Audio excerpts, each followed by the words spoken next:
প্রতিটা না পরিবারে এমন একজন মানুষ থাকে যে ঝগড়া লাগাবে, আগুন লাগাবে, আবার পরে বলবে আমি তো চাই তোদের মধ্যে সবকিছু ঠিকঠাক হয়ে যাক, বিশ্বাস কর মিলেমিশে থাক, তাহলেই ভালো লাগে। আর বিশেষ করে এরা না তোমাকে অপমান করবে আর পরে বলবে ওটা তো ইয়ার্কি মেরেছি।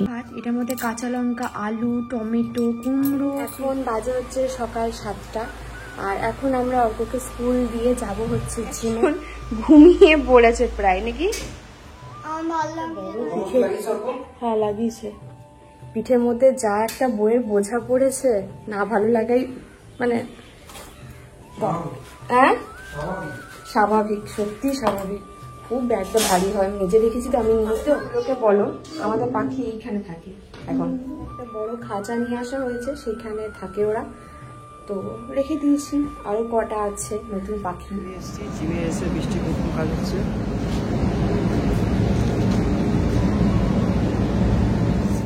প্রচুর ফাঁকা টাইম না পেলে মানুষ এইসব কাজ সত্যি করতে পারে না, জিম করতে পারে না, তারপরে নিজের একটু পরিচর্যা করতে পারে না। আসলে কি বলো তো, কিছু কিছু মানুষ ভাবে আমার কাছে অগাধ টাইম, আমার সংসারে কোনো কাজই নেই, 3টে মানুষ তো তাই কোনো কাজ নেই। সত্যি কই কথাটা যদি সত্যি হতো না তাহলে খুব ভালো হতো। যদি কাজ না থাকতো তাহলে মনে হয় আমি আরও অনেক কিছু করতে পারতাম। আমি আর প্রীতম মিলে সকাল 4টের সময় উঠি, 4টের থেকে উঠে থেকে আমাদেরকে সব কিছু করতে হয় জানো তো। তারপরে ভিডিও আছে, ভিডিও এডিটিং আছে। যারা ভিডিও করে তারা খুব ভালো করে জানে এটার জন্য কতটা টাইম দিতে হয় আর পরিশ্রম। আর যারা ভাবে জিম করা খুব সহজ তাদেরকে বলছি একবার ভর্তি হয়ে দেখো, তাহলে বুঝবে কতটা কষ্টের কাজ এটা, তবুও আমাকে করতে হচ্ছে। একটু ওটস খেয়েছিলাম, তারপরে ফ্রেশ হয়ে গেছি। ঘরের কাজকর্ম যেটুকু ছিল সেগুলো প্রীতম করলো। হ্যাঁ ওটস আমি একটুই খেয়েছি আজকে সকাল থেকে, জানো তো মানে প্রীতমের আমার দুজনেরই দেখছি মানে একটু খাওয়াটা কিছু একটা গন্ডগোল হয়েছিল, যার কারণে জানো তো খিদে পাচ্ছিল না সকাল দিকটা। ওই জন্য ওটসটা আমি কম খেলাম। ওই জন্য আজকে তাড়াতাড়ি প্রায় বাজে হচ্ছে 11:30 তাড়াতাড়ি খেতে বসেছি। মানে এটা হচ্ছে আমাদের লাঞ্চ। এবার কি আছে তোমাদেরকে দেখা। ভাত, এটার মধ্যে কাঁচা লঙ্কা, আলু, টমেটো, কুমড়ো, পেঁপে, ভেন্ডি আর লাউ সব রকম দিয়ে এটা সেদ্ধ। এটা আমার, এটা প্রীতমের, এটা ডিম সেদ্ধ। আজ 1 সপ্তাহ ধরে কাঁচা জমেছিল জানো, সেই কাঁচাগুলোই কাচবো। যেহেতু অনেক কাঁচা তাই কলের জলে কাচবো না। আমি ভেবেছিলাম যে এই কুয়ো থেকে জল তুলে দেবো। আসলে আমি জল তুলে দিচ্ছিলাম প্রীতমকে আর প্রীতম সব কাঁচাগুলো করছিল। আসলে আমরা দুজন মিলেই সংসারের কাজটা হাতে হাতে করে নিই, তো তাই অতটা বুঝতে পারি না সংসারে কতটা কাজ থাকে। নাহলে একটা টাইম জানো তো সংসারে সবকিছু কাজ আমি একা হাতেই করেছি। দেখো সত্যি কথা বলতে কাজ করতে আমার সত্যি কোনো কষ্ট হয় না। আর সংসার গুছিয়ে করতে কতটাই না ভালো লাগে বলো একটা মেয়ে। আমি তো চেয়েছিলাম যে একটা সুন্দর করে আমি সংসার গোছাবো, করবো, ভালো করে থাকবো, এটাই তো চেয়েছিলাম। আর যেটা পাচ্ছি সেটাকে আমি কেন হেলাছেদ্দা করবো। কত মেয়ে আছে জানো তো সংসারটাকে ভালো করে করবে বলে মাথা খুঁটে খুঁটে মরে যায়। কত মেয়ে ভালো স্বামী চায়, ভালো সন্তান চায়, ভালো একটা পরিবার চায়, পাই না। আর যেটা আমাকে ভগবান দিয়েছে সুযোগ, সেই সুযোগটা পেয়ে আমি দুচ্ছাই করবো, অত সাহস আমার মধ্যে সত্যিই নেই। তোমাদেরকে ভিডিওর প্রথমে বললাম না যে প্রত্যেকটা পরিবারে দেখবে এমন একটা করে মানুষ থাকে যারা পেছন দিক থেকে ঝগড়া লাগায় আর ভেতরে এসে মানে বাইরের থেকে দেখাবে তোমার খুব ভালো চাই সে। এরা শুধু জানো তো নিজেদেরটা বোঝে, জানো নিজেদেরটা বলবে যে হ্যাঁ আমি তোর জন্য এটা করেছি, তোদের জন্য ওটা করেছি, সেটা করেছি, কিন্তু আমরাও যে তার জন্য করেছি সেটা একবারও কৃতজ্ঞতা বোধ ওদের মধ্যে আসে না। এদের শুধু মনের মতো হয় আমরা তো এত করেছি, মানে আমাদের দিক থেকে তাদের জন্য কিছুই যায়নি, কিছুই করা হয়নি। এদের মধ্যে না কোনোদিনও কৃতজ্ঞতা বোধ থাকে না আর কোনোদিন থাকবেও না। এরা পরের সংসার ভাঙতে ব্যস্ত থাকে। আর সত্যি কথা বলতে কিভাবে কি ঝগড়া লাগানো যায়, একটা সংসার যে ভালো রয়েছে, শ্বশুর শাশুড়ি বৌমা মিলে রয়েছে, বা ভাবো মেয়ে জামাই সবাই মিলে যে রয়েছে, সেটা দেখতে পারে না। কিভাবে ভেতরে ঢুকে এদের মধ্যে সম্পর্কটা খারাপ করব, এটা সবসময় চিন্তা করে। আর এদিকে দেখবে বাইরে থেকে দেখে তাদেরকে বোঝাই যায় না। জানো তো কবে থেকে ভাবছি ঘরগুলো ঝাড়বো, সামনে পুজো তো চলেই আসছে, আর তোর হাতে সময়ও নেই। এবছর তো পুজোর বাজারটাও ঠিকঠাক করে করা হলো না। এবছর আমার অনেক কিছু প্ল্যান ছিল, বাট কি বলতো সামনে বিয়ে, সব কিছু নিয়ে এতটা মাথার মধ্যে চাপ পড়ে গেছে। আসলে আমার চাপ নেওয়ার কিছুই নেই সত্যি কথা বলতে, কারণ সবটাই তো বাবা দাদার বাকি সবাই সামলাচ্ছে, এখানে আমার চাপ নেওয়ার কিছু নেই। তবু আর কি নিজেকে নিয়ে নিজের চাপ পড়ে যাচ্ছে। এবছর ঘর ঝাড়াটা জানি না কি হবে না হবে, আমি তো প্রতিদিনই ঘর পরিষ্কার করি একটু একটু করে, তবু আর কি একটু ইচ্ছা আছে ঘরের জিনিসগুলো এদিক থেকে ওদিক করা, যেটা আমার কাজ। একজন বলেছে তোমার তো শুধু ঘরটাকে ভাঙা আর গড়া, এটাই হচ্ছে তোমার কাজ, আর তো কোনো কাজ নেই, সারাদিন শুধু সংসারের কাজই দেখাও, আর কোনো তোমার কাজ নেই। আচ্ছা, এটার মধ্যে ভুলটা কোথায় আমাকে বলো? আমি আর কি দেখাবো তোমাদেরকে? তোমরা কি দেখতে চাইছো? এটা তো ভালো জিনিস যে আমি তোমাদেরকে সংসারে কাজ দেখাচ্ছি। তোমরা যদি বলো এবার অন্য কিছু দেখবো, সেটা আমার পক্ষে পসিবল না। ছোটবেলাকার ছবি, ছোটবেলা খান না কেমন ছিলাম, কত রোগা পাটকা ছিলাম তখন, কেমন ছিলাম তখন দেখতে। এই বৃষ্টি আর এই বৃষ্টিটা বেশি ভালো ছিল, প্রাণ খোলা উজ্জ্বল হাসি। আমাদের ম্যাম ছিল তপতি ম্যাম বলে, ব্যানার্জিতে ইংলিশ পড়াতো, পুরো ওর মতো দেখতে লাগছে, পিছন থেকে দেখতে লাগছে। ম্যামও এরকম ছোট চুল রাখতো। এটা ছোট চুল না, পিছনটা অনেকটা বড়। হ্যাঁ, এরকমই চুল রাখতো, খুব শিক্ষিত ছিল, দেখে মনে হচ্ছে ছোট। খুব শিক্ষিত ছিল ম্যামটা। এত সুন্দর কথা বলতেন মিষ্টি মিষ্টি করে। ক্লাস 6-7 পড়তাম আমরা ম্যামের কাছে। বাসে করে আসতাম পড়তে। জানো তো, আমি সেই ছোটবেলার বৃষ্টিটা বেশ ভালো ছিলাম, এত প্রাণ খুলে হাসতাম, এত ভালো ছিলাম, সবার সাথে মিশতাম। কোথাও গিয়ে সেই বৃষ্টিটা হারিয়ে গেছে, আর এই হারিয়ে যাওয়ার পিছনে এই সমাজটাই দায়ী। জানো তো, একটা মেয়ে প্রাণ খুলে হাসবে, একটা মেয়ে মানে মন খুলে সব কিছু কাজ করবে, সে ভালো আছে, এইটা কেউ দেখতে পারে না, এটা দেখলেই সবার চোখে লাগে, আর ব্যাস সেই মেয়েটা সব কিছু হারিয়ে যায় আস্তে আস্তে। এটা করিস না, এত জোরে কথা বলবি না, এই এত হাসছিস কেন, এই মেয়ে মানুষ চুপচাপ থাকতে হয় না। না, এইসব কোনো কিছুই আমাকে দাপকাতে পারিনি কোনোদিনও। জানো তো, শুধু দাপকে গেছিলাম একটা ছোট্ট ইনসিডেন্ট, যেটা তোমরা সবাই ভালো করে জানো। মানে ওটার পর থেকে জানো তো আমি খুব চুপচাপ হয়ে গেছি, আর এত আঘাত পেয়েছিলাম, মানে যেই সব মানুষগুলোকে বেশি ভালোবাসতাম সেই সব মানুষগুলোর কাছ থেকে এত এত আঘাত পেয়েছি। আসলে আমি কোনোদিন মানুষ চিনতেই শিখিনি, মানে আমি ভাবতাম হয়তো আমি সবাইকে চিনি, সবাইকে ভালোবাসি। আসলে বৃষ্টি যতদিন সবাইকে ভালোবেসে গেছে ততদিন সবাই ভালো ছিল। যেই বৃষ্টি একটুখানি নিজের নিয়ে চিন্তা করেছে না, সেই বৃষ্টি সবার কাছে খারাপ হয়ে গেছে। তখন থেকে একটা জিনিস বুঝে গেছি, তুমি যতদিন করতে পারবে নিঃস্বার্থভাবে ততদিন তুমি ভালো, আর যেই দিন থেকে তুমি নিজের নিয়ে ভাবতে শুরু করবে না, মানে নিজের ভালো মন্দ সবটুকু ভাবতে শুরু করবে, সেদিন থেকে তুমি মানে পৃথিবীর সব থেকে জঘন্যতম মেয়ে হয়ে যাবে। সত্যি কথা বলতে আমি জঘন্য মেয়ে হয়ে থাকাটাই পছন্দ করব, কারণ আমি সত্যি এখন আমি সেই জিনিসটা পেয়েছি, যে জিনিসটা আমি সত্যি নিজের মধ্যে চেয়েছিলাম অনেক দিন আগে। আমি একটু ভালো করে বাঁচতে চেয়েছিলাম, যেটা আমি সত্যি কথা বলতে পেয়ে গেছি আমার জীবনে।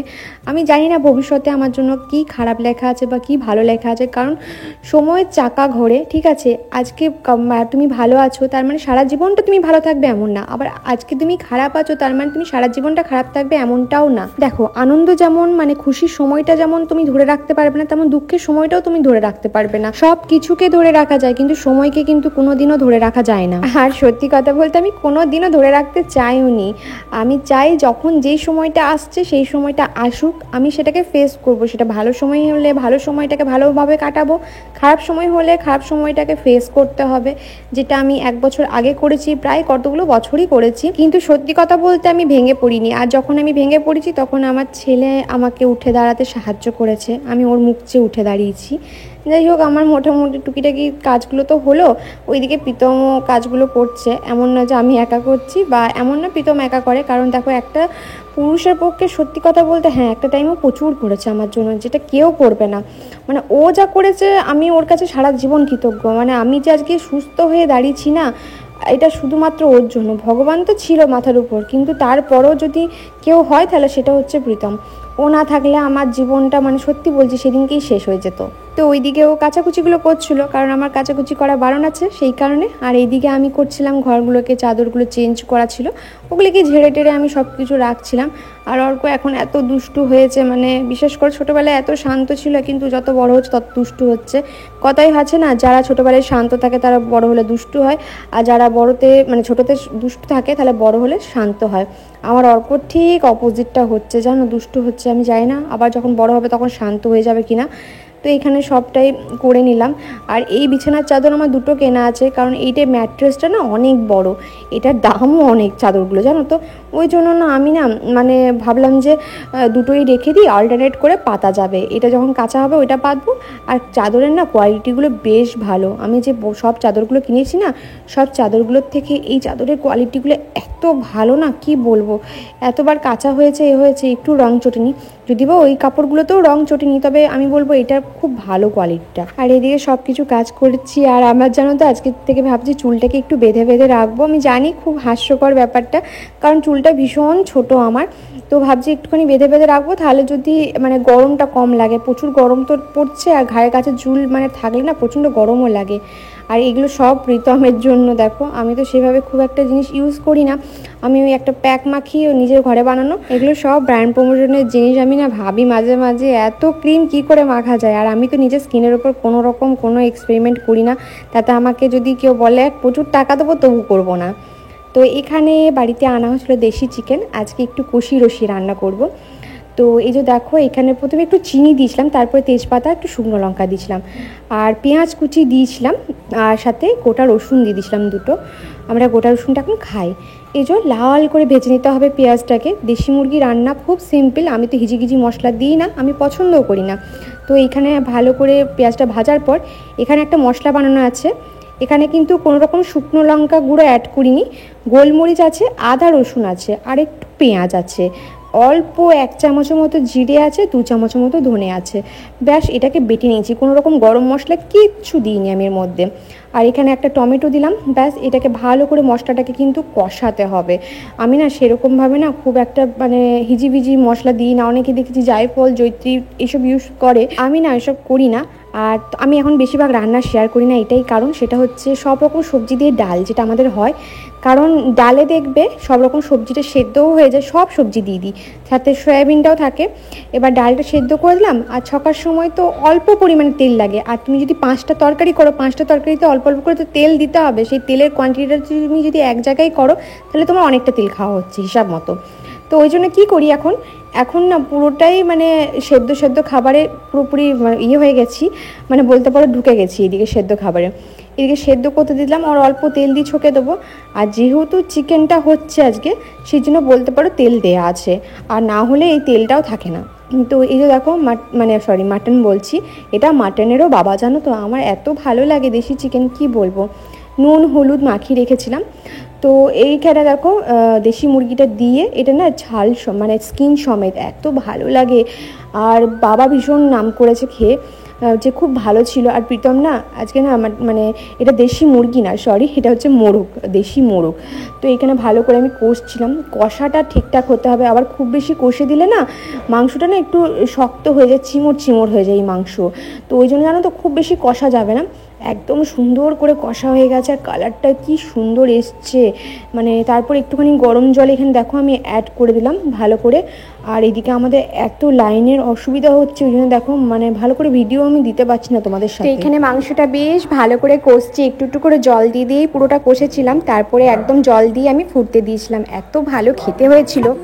মাংস রান্নার ভিডিওটা দিয়েছিলাম, পুরোটাই দিয়েছিলাম, হঠাৎ করে দেখছি ভিডিওটা নেই, অনেকটা মানে ডিলিট হয়ে গেছে, মানে খাওয়ার ভিডিও এগুলো দেখতে পাইনি। তো ওইটুকুই ভিডিও আছে, তাই ওইটুকুই আমি তোমাদের সাথে শেয়ার করেছি। স্নান করতে যাব, তার আগে একটা জিনিস দেখাই তোমাদেরকে, আবার দেখি। আরে দেখাও না, আরে দেখাও না, দেখাও না, আরে দেখাও না, আরে ভাতটাই দেখাবো। যে দেশি চিকেন দিয়ে ভাত খাচ্ছে প্রীতম, আজকে নিউ একটা লুক দেখাবো। আরে দেখাও না, দেখাও না, এটা হচ্ছে প্রীতমের নিউ লুক, গোপ রেখেছে। আরে এটা অর্ক নিউ লুক, চুল কাটিয়ে এসছি বাড়ি, দেখি দেখি দেখি, গোপ রেখেছে প্রীতম দা। হ্যাঁ, সে কেমন লাগছে জানো তো, সে আগেকার সেই সিনেমার সেই নায়কগুলো থাকতো না, সে এরকম দেখতে গোপ রাখতো, ঠিক আছে। দেখি, দেখাও দেখাও, কি বলছে, কি বললো, কি বললো, কি বলছে। এই হচ্ছে খাবার, খেতে বসেছে এখন, দারুণ লাগছে, ভীষণ নিউ লুক, ঠিক আছে। চুল দাড়ি সব কেটে এসছে, ওকে ওর সেলুনে কোন দাদা বলছে এইভাবে রাখো ভালো লাগবে, তোমরা জানিয়ে কেমন লাগছে। আমি না প্রথমে দেখে খুব হেসে ফেলেছি, ঠিক আছে। আমি না মানে ওরকম হট করে কাউকে দেখলে হাসি পেয়ে যায়, তবে হেসে ফেলেছিলাম। তো আজকে ভিডিওটা এইটুকু খানি, সবাই ভালো থেকে সুস্থ থাকো, অবশ্যই জানাবে কেমন লাগছে।